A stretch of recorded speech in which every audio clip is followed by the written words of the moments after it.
Bolphunga the Unrelenting returns in Green Lanterns issue 35. In Portland, Jessica meets with her new boss, who says he's more than happy to be at his employees' disposal if they have any problems. Jessica says that over the last few weeks, she has shown that she can handle the stress in the kitchen and wants to move from the kitchen into the dining room and be a waitress. Her chat is interrupted by Bolphunga, who has walked into the cafe and is shouting through a megaphone for the Green Lantern of Earth to show themselves.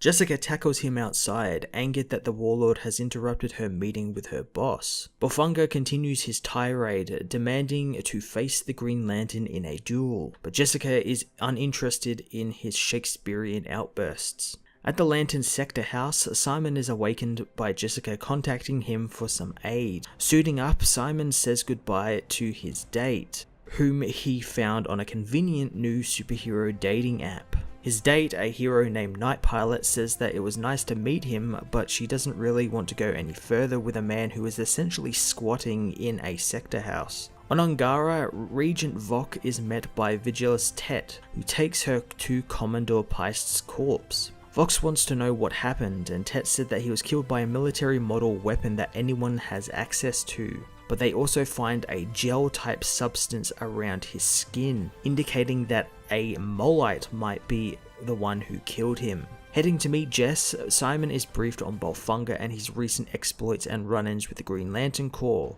Meeting his partner in a forest, Simon finds his partner is a little cranky since she let her anger of Bolphunga interrupting her meeting get in the way of stopping him back in the street. Jessica reveals that he wanted her to duel him, only she knew it wasn't something that he really wanted to do. Bolphunga attacks them, again making his empty threats, but this time dropping a hint to the Lanterns about what is really going on. The hint leads the Lanterns to a nearby log cabin, where inside they find a type of alien ship hidden away. Jessica immediately subdues Bolphunga, who breaks down and says that his attack was merely a ruse to get them here, since he needs their help. Bolphunga tells the Lanterns his story, and that when he was imprisoned by the Green Lanterns, his men discovered he tried to make a bargain with the Lanterns, leading him to be mercilessly beaten by them. Because of this, the prisoners learned that Bolphunga wasn't all he was said to be, more coward than Great Warlord. Everything changed when he met Singularity Jane, who promised that he would be released only if he performs a small task for her after being freed. Freed from prison a few days later, Bolphunga had soon got a list, which had names of the people he was tasked to kill by Jane. Instead of doing Jane's bidding, Bolphunga fled to Earth, where he and his elderly father Boff,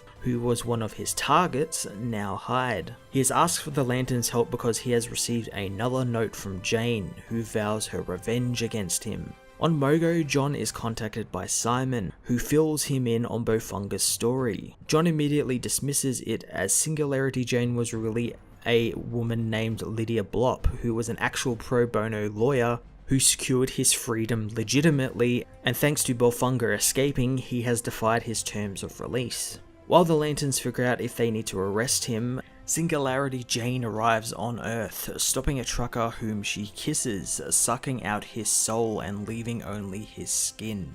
Green Lanterns issue 35 was a fantastic beginning to a new arc that reintroduced us to Bolphunga and his tragic story. I really love that they turned him from a warlord that we saw in Hal Jordan in the Green Lantern Corps into a bit more of a sympathetic character and someone who isn't all he is made up to be. The new villain Singularity Jane looks to be pretty cool, and I'm really interested to see what Tim Seeley is going to do with her, since she seems quite powerful and just being able to suck people's souls out, as well as there's some other game afoot with her contacting Bolphunga and wanting his help with something. I also really enjoyed Simon's small arc with the Ungarans sort of building up as well, with their sort of stuff with the mole lights and that guy trying to like turn them on the mole lights, as well as this kind of interesting superhero dating app that I know is going to be involved in an upcoming Green Lantern story, so I'm intrigued to see if they're going to do anything with like Night Pilot and the other people Simon has met through it.